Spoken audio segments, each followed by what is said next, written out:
పల్నాడు జిల్లా మాచర్లలో అగ్ని ప్రమాదం సంభవించింది.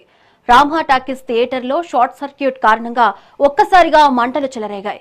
ఈ ప్రమాదంలో సినిమా హాల్లోని ప్రధాన స్క్రీన్లు, ప్రొజెక్టర్స్, సీట్లు పూర్తిగా కాలి బూడిదయ్యాయి. ప్రమాదం జరిగిన సమయంలో థియేటర్లో ఎవరూ లేకపోవడంతో పెద్ద ప్రాణ నష్టం తప్పింది. సమాచారం అందుకున్న అగ్నిమాపక సిబ్బంది వెంటనే రంగంలోకి దిగి మంటలను అదుపులోకి తెచ్చారు. ఈ ఘటనపై అధికారులు కేసు నమోదు చేసి దర్యాప్తు చేపట్టారు.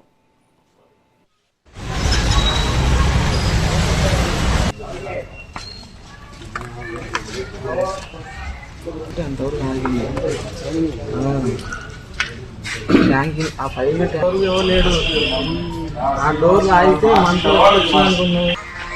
ముందు పొగొస్తుంది, మంట రావట్లా, పొగొస్తుంది మొత్తం.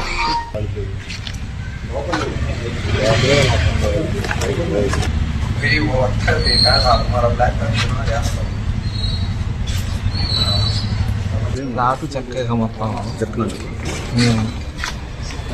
లోపల మంట తిప్పుకొని చెక్క ఊరికనే కాలిపోయినాయి డోర్లు. Johnny Macherla Ramha talkies theatre lease ప్రొపరేటర్ని.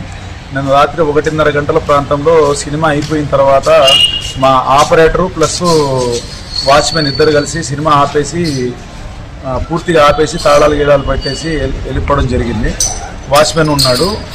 అలా సినిమా ఆపడానికి ఒక 10 నిమిషాలు టైం పట్టింది. అయితే ఆపరేటరు బస్ స్టాండ్ దాకా వెళ్ళి ఇలా వచ్చి చూసే లోపల షార్ట్ సర్క్యూట్ జరిగి మంటలు బాగా విపరీతంగా వచ్చేసాయని చెప్పి ఫోన్ చేయడం జరిగింది. ఫోన్ చేయడంతో వెంటనే ఇక్కడికి వచ్చి చూస్తే మంటలు బాగా వస్తున్నాయి. అందులో నా సన్నిహితులు, నా మిత్రులు అందరూ కలిసి ఫైర్ ఇంజన్కి ఫోన్ చేశారు. ఆ ఫైర్ ఇంజన్ వాళ్ళు వచ్చారు. మంటలు మొత్తం పూర్తిగా ఆర్పడం జరిగింది. ఆస్తి నష్టమే కానీ ఎటువంటి వేరేది ఏమీ జరగలేదు. పూర్తిగా దీనివల్లే జరిగిందనే దానికి కూడా నిర్ధారణకు రాలేదు. దానికి సంబంధించిన వివరాలు మొత్తం కనుక్కొని వివరాలు తెలియజేస్తాం. Johnny Macherla Ramha talkies theatre lease